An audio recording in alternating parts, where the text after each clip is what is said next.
Nah, selanjutnya yang kedua ya. Tadi kan kita banyak-banyak mengucap kalimah Bismillahirrahmanirrahim. Sekarang kita harus banyak-banyak membaca syahadat ya. Banyak-banyak membaca syahadat, karena syahadat ini adalah penyerahan diri secara mutlak atau secara langsung kepada Allah. Contoh ya, kita mau menikah harus baca syahadat baru sah dalam pernikahan. Kita masuk Islam, kita harus membaca syahadat juga baru kita sah menjadi orang Islam. Kalau tidak baca syahadat berarti tidak sah dalam pernikahan, tidak sah dalam Islam kita. Maka kita dianjurkan membaca 2 kalimat syahadat. Seperti contoh ya, kita sholat juga membaca syahadat di tahiyat itu ya. Nah, kita baca syahadat. Nah, akhirnya di situ kita harus banyak-banyak membaca kalimah ini, karena kalimah ini disebut dengan nama kalimosodo ya. Kalimosodo itu senjata ampuh, istilah Jawanya ya. Senjata ampuh untuk kita menuju kepada Allah itu adalah kalimosodo, artinya 2 kalimat syahadat. Nah, untuk kita menuju kepada Allah, maka kita banyak-banyak membaca syahadat ini. Karena syahadat ini adalah penyerahan diri secara langsung kepada Allah. Kepada Allah Subhanahu wa ta'ala. Nah, karena syahadat ini adalah tercantum kalimah tauhid di dalam syahadat ini ya. Nah, kalimah tauhid ini terutama la ilaha illallahnya itu pengakuan bahwa tiada Tuhan kecuali Allah. Nah, semua zaman-zaman terdahulu ya, dari para nabi, semua para rasul, semua itu bertauhid kepada Allah. Pengakuannya bahwa tiada Tuhan kecuali Allah. Ini pengakuannya. Nah, barang siapa yang mengatakan atau mengakui bahwa tiada Tuhan kecuali Allah, insya Allah dia akan sampai kepada Allah. Dan jangan sampai kita mengatakan bahwa ada Tuhan lain atau ada Allah yang lain. Allah itu tidak 2 ya, Allah tidak 3. Allah itu tidak melahirkan dan tidak pula dilahirkan. Atau dengan kata lain, lam yalid wa lam yulad.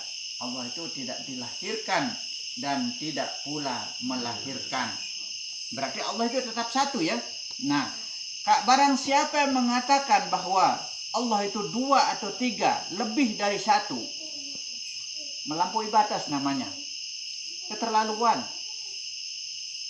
Apalagi sampai kita memperbapak, memperibu atau memperanak. Itu tidak dibenarkan sebenarnya. Nah, makanya tetap pengakuan kita Allah itu satu. Nah, kalau kita tidak seperti itu, keterlaluan atau melampaui batas, apa hukumnya orang yang seperti itu? Tiada surga baginya. Nah itu. Maka kita tetap pengakuan kita bahwa Allah itu tetap satu. Tidak ada 2-nya. Begitu. Nah, selanjutnya, tadi kan kita baca bismillah pertama toh. Kedua, kita harus membaca syahadat. Nah, yang ketiga, kita harus membaca astagfirullahalazim. Karena astagfirullahalazim ini permohonan ampun kepada Allah ya. Contoh kisah ya, pada zaman peperangan Rasulullah dulu, semua pasukan dianjurkan oleh Rasulullah itu membaca astagfirullahalazim. Sambil berperang membaca kalimah itu. Nah, sehingga pasukan 700 ya, kurang lebih ya, sebenarnya sekitar 750 melawan 3000 sekian, itu menang pasukan yang 700 berkat kalimah astagfirullahalazim ini.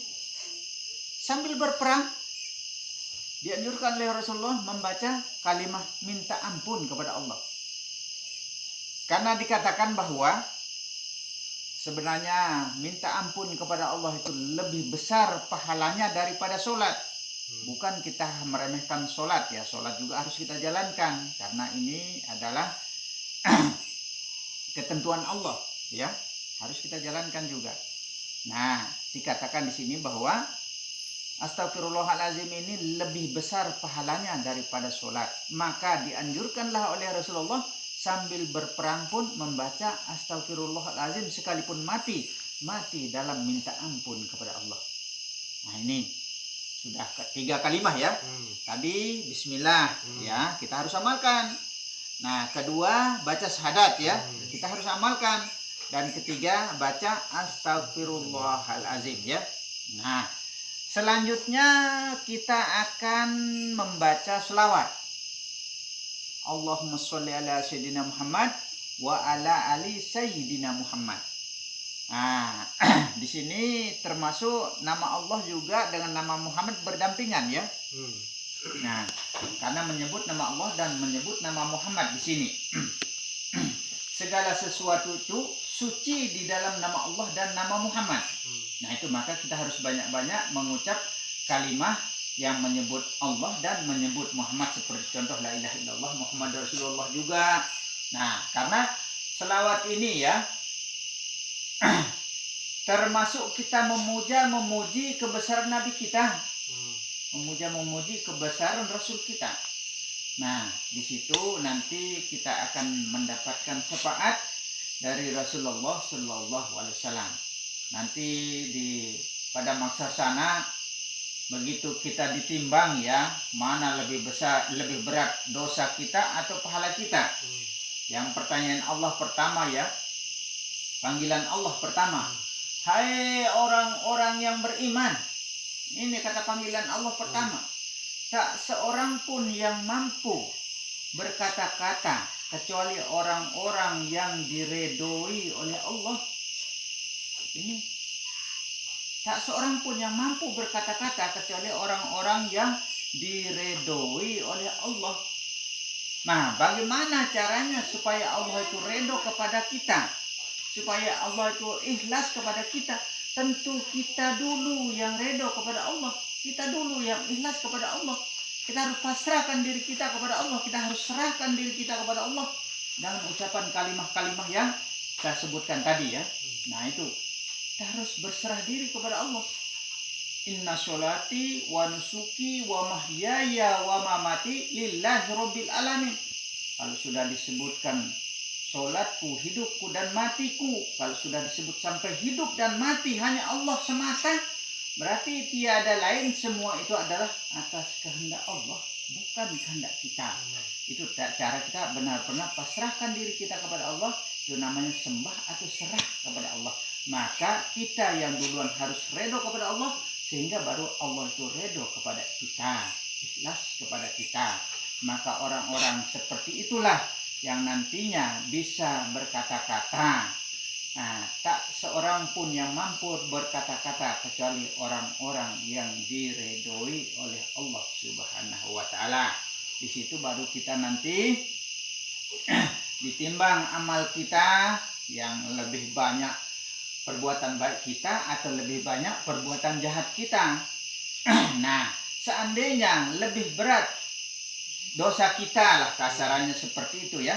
Nah, nanti akan ditambahkan dengan tasbih, ditambahkan dengan sorbannya, masih saja berat kiri ya. Terpaksa dilemparkan ke neraka. Kalau yang masuk surga tidak dilempar ya, antarkan ke dalam surga. Nah, nanti timbul pertanyaan Allah yang kedua di situ. Kamu sholat karena siapa? Nah, ini dipertanyakan lagi oleh Allah.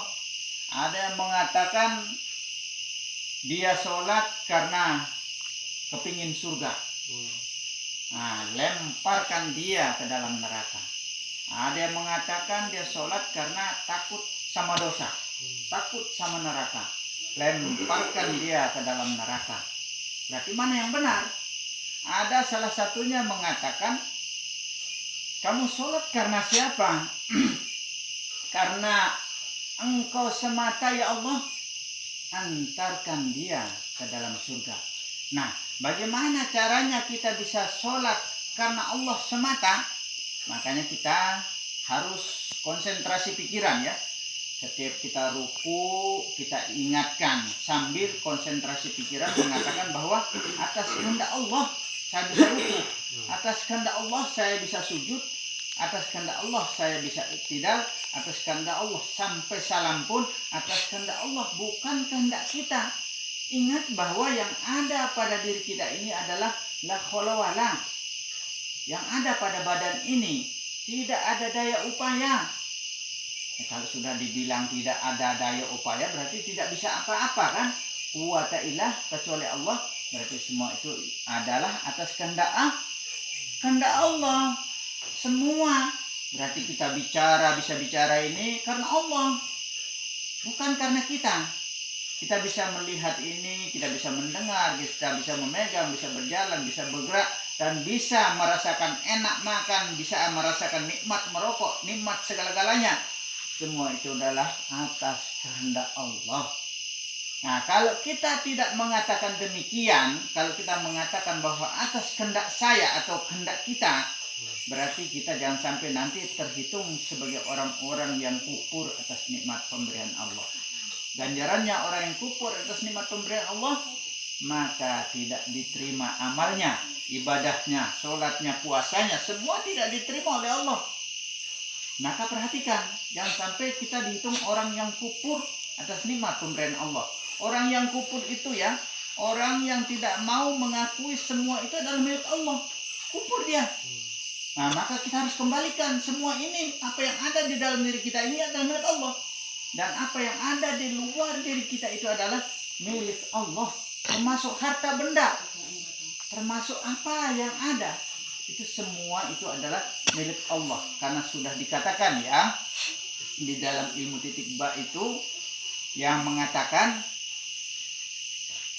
innaka antalahu la ilaha illa anta Allahu alamu bimuradihi, yang artinya dengan aku akan ada apa saja yang telah ada, dan dengan aku akan ada apa saja yang belum ada. Yang sudah ada maupun yang belum ada ini adanya karena Allah. Nah, kita ingat kalimat ini, adanya karena Allah.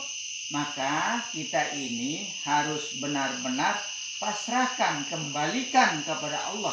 Ingatlah qala wala yang ada pada kita. Nah, seperti itulah caranya. Maka setiap gerak-gerik kita ini ingat adalah atas kehendak Allah. Insya Allah paham? Insya Allah ya. Nah, selanjutnya kita akan baru berapa kalimat ya? Tadi bismillah ya. Syahadat. Astagfirullah. Selawat. Nah, sekarang kita akan lanjut kalimat yang kelima ya, yaitu la ilaha illallah Muhammad Rasulullah. Nah, kalimat ini ya, kalimat la ilaha illallah Muhammad Rasulullah ini, kalau kita hitung atau perincikan ya, banyak sekali perinciannya. La ilaha illallah 4 kalimat ya, Muhammad Rasulullah 3 kalimat ya, menjadi 7. Nah, yang 4 pun banyak. Nah, seperti alif lam lam ha Allah bunyinya, mim ha mim dal Muhammad bunyinya. Nah, seperti alam rahasia, alam masal, alam ihsan, alam insan 4 juga, banyak sekali yang 4. Nah, tapi ini kita singkat saja untuk mempersingkat waktu ya. Nah, menjadi 7 tadi. Menjadi 7 banyak sekali yang serba 7 juga. Yang 7 termasuk 7 surga, 7 neraka, 7 petala bumi, 7 petala langit, dan 7 ayat Al-Fatihah, dan 7 pula huruf yang tidak terdapat di Al-Fatihah itu. Nah, terus lagi, kalau kita perincikan lagi ya, la ilaha illallah itu hurufnya 12, maka menandakan 12 jam siang. Maka kalau kita baca la ilaha illallah saja, nanti kita akan dapat perlindungan dari Allah itu 12 jam siang saja. Nah, kita lanjutkan Muhammad Rasulullah. Nah, 12 juga hurufnya ini. Maka kita akan mendapatkan perlindungan dari Allah itu 12 jam malam. Supaya sempurna kita mendapatkan perlindungan dari Allah Subhanahu wa ta'ala 12 jam siang dan 12 jam malam, maka lanjutkanlah ucapan kita dengan Muhammad Rasulullah. Nah, lanjutkan, jangan sepotong-sepotong. Kalau sepotong-sepotong ya kurang pas, dalam artinya kalau siang saja kita dilindungi ya kurang pas lah rasanya. Supaya kita dilindungi siang dan malam. Jangan kita sepotong-potong makannya. Ya, seperti itu. Seperti itulah perkiraannya. Nah, kalau kita uraikan lagi la ilaha illallah Muhammad Rasulullah ini sungguh panjang uraiannya. Tapi kita ambil ringkasnya saja. Nah, dan juga ada kalimat tauhid juga terhimpun di sini. Kalimat tauhid itu maka kita harus selalu bertauhid kepada Allah. Kita harus selalu ingat kepada Allah, yaitu zikrullah. Zikrullah itu artinya ingat kepada Allah. Rasulullah sendiri ya, Rasulullah Shallallahu Alaihi Wasallam, dia juga selalu beristiqomah kepada Allah. Nah, selalu beristiqomah kepada Allah. Nah, ditanya oleh sahabat, ya Rasulullah, kenapa rambutnya kok cepat sekali putih? Ini pertanyaan sahabat ya, aneh-aneh pertanyaan sahabat juga ya. Kenapa kok seketika itu kok cepat sekali rambut Rasulullah itu putih? Dijawab oleh Rasulullah, karena banyak dia terlalu banyak istiqomah kepada Allah, pusatkan pikiran kepada Allah. Nah, itu istiqomah itu artinya selalu mengingat Allah ya, selalu mengingat Allah dan selalu menyebut Allah. Itu namanya istiqomah. Tiada henti, tiada lena, tiada lupa dan tiada luput. Ingat Allah, sehingga Rasulullah itu katanya cepat putih rambutnya. Memang kita cepat tua memang kalau kita selalu menggunakan pikiran. Tapi kamu sanggup cepat tua enggak? Nah, makanya ya memang tidak apa-apa. Yang penting kita selamat dunia, selamat akhirat. Nah, kalau kita lupa kepada Allah, sesungguhnya Allah akan melupakan kita. Maka kita harus banyak-banyak ingat kepada Allah, supaya Allah itu mengingat kepada kita. Bahkan Allah mengatakan, barang siapa yang ingat kepada Allah di dalam batinnya, sesungguhnya Allah akan mengingat di dalam zatnya. Maka supaya kita tetap diingat di dalam zat Allah, kita harus selalu ingat Allah di dalam batin kita atau di dalam hati kita. Nah, kalau bisa ya kita bertauhid kepada Allah ini, atau kita berzikir kepada Allah, atau zikrullah itu sebenarnya bukan hanya ucapan lisan saja ya, bukan hanya ucapan lidah saja. Nah, kalau ikrar lidah ini, lidah itu pandai bersilat ya. Nah, maka nanti di akhirat dia tuh dikunci, akhirnya nanti dia tidak mampu berkata-kata karena suka berbohong dia. Contohnya dari sekarang pintar bersilat dia lidah ini. Makanya kita ini gunakan anggota tubuh kita untuk selalu mengingat kepada Allah. Maka setiap kita ingat Allah atau menyebut Allah, kita harus gerakkan anggota tubuh kita. Seperti contoh kalau kita tahiyat ini ya, asyhadu an la ilaha illallah, kita angkat, kita turunkan kembali, wa asyhadu anna Muhammadar Rasulullah, kita gerakkan. Tapi jangan diputar-putar begini, putar-putar begini itu lain tempatnya. Akhirnya kan tidak konsentrasi yang lain, itu merusak yang jamaah-jamaah lainnya, pikirannya kan nggak kerompong kayak main-main jadinya. Jangan sampai seperti itu. Makanya cuma satu kali saja. Pertamanya asyhadu an la ilaha illallah, turunkan. Nah, baru angkat lagi wa asyhadu anna Muhammadar Rasulullah. Tapi di sini ada kandungannya di sini ya, ada kandungannya. Tapi jarang kita ketahui. Saya uraikan supaya kita pahami ya. Kita uraikan. Ini ya, perhatikan. Pertama, kalau kita balik begini ya, ini ada 3 jari ya. 3 jari ini menunjuk ke kita. 3 jari ini menunjuk ke kita. Nah, berarti Allah, tandanya bahwa Allah itu tidak jauh dari kita, tapi kita selalu mengatakan diri itu bahwa kita itu adalah jauh dengan Allah. Atau dikatakan kalau kita ditanya Allah ada di mana? Ada di langit katanya. Berarti telunjuk kita sampai di mana? Langit itu apa artinya? Dan langit itu ya, coba kalau kita pikir saja ini planet ini, bulan, matahari, bumi dan lain sebagainya, semua itu terapung. Nah, berarti yang lainnya hampa. Berarti langit itu yang mana sebenarnya? Apa arti langitnya? Kita harus tahu arti langit itu apa yang sebenarnya. Maka ya perhatikan. Nah ini gerigi pertama. Dari ini coba perhatikan sama seperti sin ya. Ini kakinya sin ya. Jadi pertama menandakan syariat, jadi kedua menandakan tarekat, jadi ketiga menandakan hakikat. Kita harus jalankan. Maka adanya Yasin, wahai Rasulullah dengan ajarannya artinya. Nah syariat harus dijalankan, tarekat harus dijalankan, hakikat harus dijalankan. Sudah sempurna, sudah sah sebenarnya di dalam tahiyat kita ini, tapi kita belum tahu persis ilmunya. Nah lagi kalau kita angkat ya, perhatikan ya. Ini lam ya, lam patin boleh, lam jalalah atau lam alif boleh. Saya tidak rubah loh tahiyat saya ini.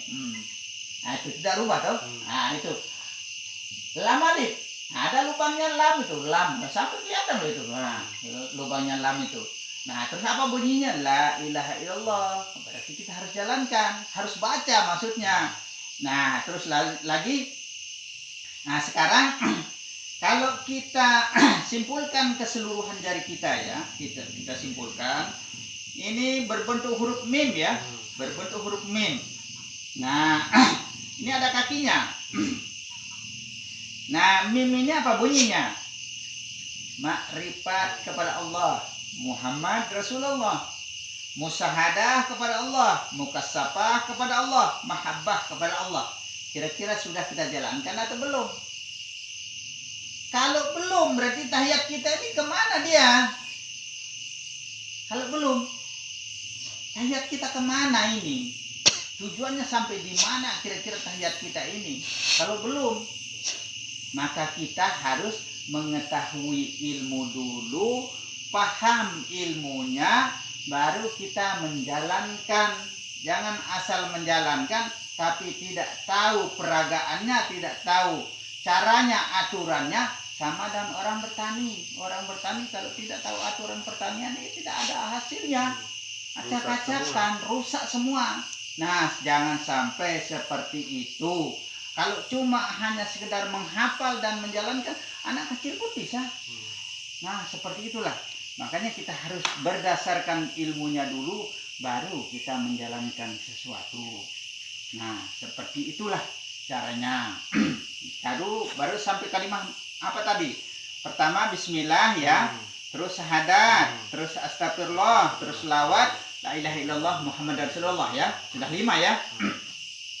Nah, lanjutan la ilaha illallah Muhammad Rasulullah ini ya. Karena kalimat ini merangkum alam. Alam ini, alam jagat raya ini dirangkum oleh kalimat la ilaha illallah Muhammad Rasulullah. Nah, karena dirangkum, nah barang siapa yang bisa berpikir tentang dunia langit seisinya, maka tiada dosa baginya. Nah, kira-kira bagaimana cara kita bisa berpikir tentang dunia langit seisinya? Kita harus ingat bahwa semua itu datangnya dari Allah, semua itu harus kembalinya kepada Allah. Dan kita bisa hidup, dan semua ini bisa hidup karena disertai Allah. Nah itu, disertai Allah, sehingga dia bisa hidup. Nah ini yang kita harus pahami. Makanya ya, kalimat la ilaha illallah Muhammad Rasulullah ini dikatakan merangkum alam. Sedangkan siapa yang bisa berpikir tentang dunia langit seisinya saja sudah diampuni dosanya ya, yang besar maupun yang kecil, sampai yang tidak terlihat juga akan diampuni oleh kalimat la ilaha illallah Muhammad Rasulullah ini. Maka tiada dosa kepada kita kalau kita bisa berpikir tentang dunia langit seisinya.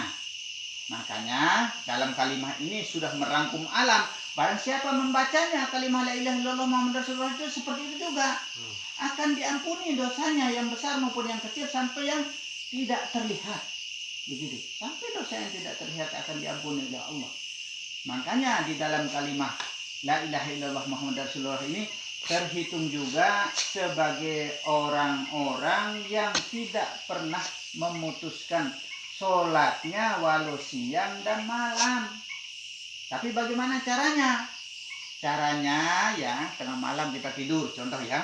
Kita tidur, nanti kita bangun, sadar, kita bangun. Duduk saja, terserah mau menghadap kemana, tidak perlu kita ambil air wudhu.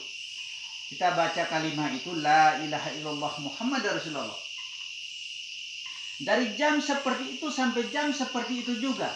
kita akan dihitung sebagai orang-orang yang tidak pernah memutuskan sholatnya, walau siang dan malam, walau sehembus nafas, walau sedenyut jantung. Nah, itu kelebihan la ilaha illallah Muhammad Rasulullah. Tapi karena kita tidak tahu ilmunya, ya nggak tahu cara kerjanya, nggak tahu arti, manfaat dan kegunaannya, kita tidak tahu. Karena ini dikisahkan juga oleh Nabi Adam. Karena kalimat ini adalah nama Allah dan nama Muhammad berdampingan juga. Bahkan tertampang di atas pintu gerbang aras itu besar-besar tulisannya yang membawa kisahnya Nabi Adam sendiri. Bahkan Nabi Adam itu diampuni oleh Allah itu karena kalimat itu. Sampai-sampai Allah mengatakan, barang siapa yang mengucapkan kalimat la ilaha illallah Muhammad Rasulullah, akan saya ampuni dosanya yang besar maupun yang kecil sampai yang tidak terlihat, ini kata Allah kepada Nabi Adam. Maka disampaikanlah kepada kita. Dan sekarang ini kita sampaikan juga kepada kita semua ini, supaya kita benar-benar bisa memahami kalimat ini dan insya Allah bisa kita pakai, kita gunakan, manfaatkan supaya benar-benar menjadi ilmu yang bermanfaat. Amalkan, bukan hanya kita dengar langsung kita biarkan begitu saja, tidak. Amalkan, tapi tempatkan. Begitu kita mengatakan la ilaha illallah Muhammad Rasulullah, pertama kita konsentrasi ke kepala kita ini, karena di sini roh ya. Kita mengatakan la ilaha illallah Muhammad Rasulullah, kedua konsentrasi kepada dada kita, karena ada ha dada di sini, ha huruf ha, yaitu ha dada ya. Nah, begitu kita mengatakan la ilaha illallah Muhammad Rasulullah, yang ketiga ingat bagian tangan punggung belakang ini, maksudnya kita tempatkan, maksudnya toh. Nah, kita mengatakan la ilaha illallah Muhammad Rasulullah, yang keempatnya ingat bagian pusar ke bawah, supaya ditempatkan. Bukan kita ucap umbar begitu saja, kita buang lepas begitu saja, uang saja. Kalau kita begitu kan bagaimana? Dipungut orang. Makanya kita harus tempatkan kalimat-kalimat itu. Kita ucapkan, konsentrasi pikiran di mana tempatnya, di kepala. Kita ucap konsentrasi pikiran di mana tempatnya, di dada, di punggung, berikut pusar ke bawah. Dalam kata lain ya, kepada roh, nyawa, hati, dan jasad. Karena roh itu tempatnya di otak ini, di bagian kepala batas leher ini. Nyawa itu tempatnya di dada ini. Hati itu tempatnya di belakang ini, pinggang, punggung ini. Nah, jasad kasaran ini, yang luar ini, itulah yang disebut dengan af'alullah atau ciptaan. Setiap apa yang diciptakan itu dia akan mati untuk selama-lamanya. Nah, mana yang datang dari Allah, itulah yang hidup. Mana yang datang dari ciptaan, maka dia mati. Itu yang disebut dengan la haula wala, itu tidak ada daya upaya itu.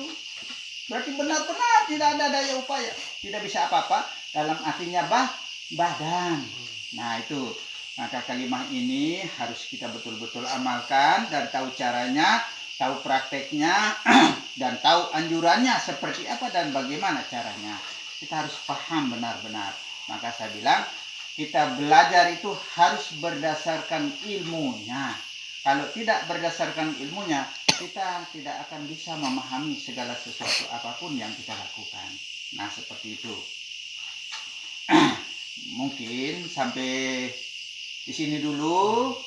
Nah, nanti lain kali baru kita lanjutkan. Ada sebenarnya 7 kalimat yang terpoin ya. Tapi kan sudah kita uraikan bismillah, syahadat, astagfirullah, selawat, dan la ilaha illallah Muhammad Rasulullah. Baru 5 ya. Nanti ada yang ke-6 dan ke-7-nya. Karena 7 kalimat ini yang akan mengantarkan kita ke dalam surga itu. Kalimat-kalimat yang terpoin. Nah, jangan sembarang kalimat yang kita amalkan. Karena Allah mengatakan, amalkanlah apa yang paling mudah bagimu, apa yang paling gampang bagimu dari Al-Quran. Bismillah kan mudah sekali kan? Mudah. Nah, astagfirullah kan mudah sekali tuh. Selawat mudah, la ilaha illallah Muhammad Rasulullah. Bahkan bacaan kita sehari-hari. Nah, setiap hari bacaan kita setiap hari. Bahkan sampai anak kecil pun tahu kalimat-kalimat itu. Tapi kalau kita tidak berdasarkan ilmunya, sehingga kita tidak bisa mengetahuinya. Maka sekarang kita harus perdalam sedikit demi sedikit. Insya Allah nanti datang lagi jangan bosannya. Karena kita itu dianjurkan menuntut ilmu itu dari lahir sampai masuk ke liang kubur kalau bisa. Tapi kebanyakan kita kalau sudah dewasa ya sibuk dalam mencari uang, tidak sempat belajar ilmu. Maka sejak dini kita harus belajar ilmu sebenarnya. Tapi insya Allah yang mudah-mudahan nanti kelanjutannya akan kita bahas di lain hari. Insya Allah ya. Insya Allah. Ya, mungkin demikianlah uraian yang dapat kami sampaikan. Kalau kurang lebihnya kami akan mohon maaf. Dan akhirul kalam. Wabillahi taufiq wal hidayah. Assalamualaikum warahmatullahi wabarakatuh. Wah,